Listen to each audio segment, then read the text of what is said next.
அகத்தியன் தொட்டிலிட்டு தொல்காப்பியன் தாளாட்ட கம்பன் சீராட்டி மூவேந்தன் பாராட்டி வருடங்கள் 2000 கடந்தால் இன்றும் கண்ணி தமிழாய் வாழ்ந்து வரும் எனது அன்னை தமிழை வணங்கி எனது உரையை துவங்குகிறேன். அனைவருக்கும் காலை வணக்கம். ஆடுவோமை பாடுவோமை ஆனந்த சுதந்திரம் அடைந்து விட்டோம் என்று என் ஆனந்த சுதந்திரம் பள்ளுப்பாதி கூத்தாடியவர் மகாகவி பாரதியார். அப்பொழுது சுதந்திரம் கேட்கவில்லை.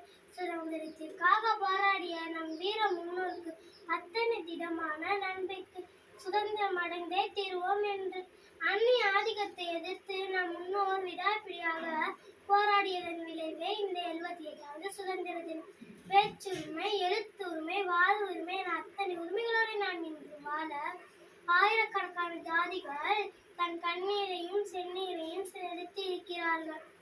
மேலோர்கள் சுதந்திரம் பயிருக்கு உயிரூற்ற தன் இன்னுயிரையும் திறந்து இருக்கிறார்கள்.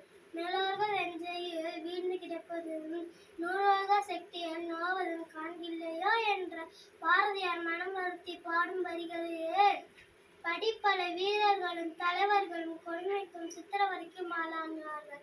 அறவழி போராட்டத்தின் நிலை உச்சம் அடைந்ததை தொடர்ந்து ஆங்கிலேயர் இந்தியாவிற்கு சுதந்திரம் அளிக்க முன்வந்தனர்.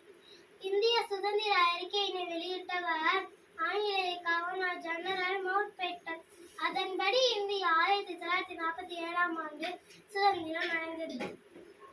30 கோடி முகமுடையார் உயிர்மைப்புல ஒன்றுடையார் இவன் செப்புபலி 18 எனில் சிந்தனை ஒன்றுடையார் என்ற பாரதியாரின் வரிகளுக்கு ஏற்ப சாதி, மதம், பேதம் என பல வேறுபாடுகள் இருந்தால் நம் அனைவரும் இந்தியர்கள் என்பதில் பெருமை கொள்வோம். அகிம்சை வழியில் காந்தியம், ஆயுதம் என்று நேதாஜிய எழுதுகோள் கொண்ட பாரதியார் வீரமங்கையாய் வேலுநற்றின் கப்பலோட்டிய வஉசியின் கப்பங்கட்ட மறுத்த கட்ட பொம்மனும் கொடிய ஏந்தி குமரனும் பெற்று தந்த சுதந்திரத்தை ஒற்றுமையாய் கைகோர்த்து பேணி காத்திடும் வலிமை படைத்த பாரதத்தை கைகோர்த்து உருவாக்கிடுவோம் என்று கூறி வாய்ப்பிற்கு நன்றி தெரிவித்து விடைபெறுகிறேன். வாழ்க பாரதம், வளர்க பாரதம். நன்றி.